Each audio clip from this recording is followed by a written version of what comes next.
like Bob said, we live in Nevada, and there's a lot of wild horses up there, and we are wild horse advocates.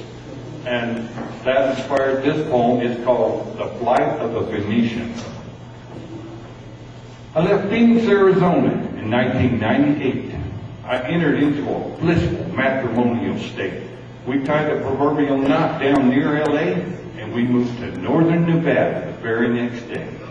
Now, we ate at the buffets till we were about to choke, and we played the slot machines till we were darn near broke. But despite the neon lights, there's one thing that was true. Though I was living in the city, I was a country buckaroo. Now, one thing we'd heard of and we couldn't wait to see was a herd of Nevada's horses running wild and free. So one day we skipped the buffet and we skirted the casino and we drove to Virginia City in the mountains east of Reno. We sighted our first Mustang as we came around the curve, and I wanted to show my sweetie that I had a cowboy's nerve. So I handed her the camera and asked her if she'd take a shot of me and those wild horses so folks could see how close I got.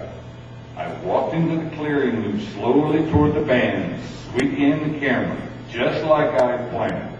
I heard some hooves moving, and I thought that they had fled. That's when I saw the stallion, his ears pinned flat to his head.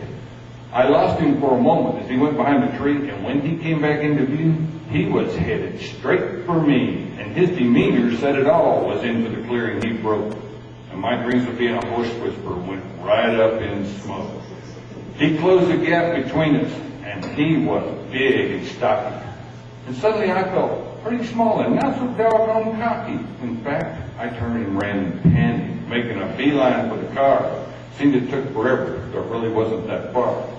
It was the most embarrassing moment of my married life, and I can still remember the words of my new wife. She said, "Honey, slow down, don't be in such a hurry, or else all these great pictures are going to come out. Let's do blurry."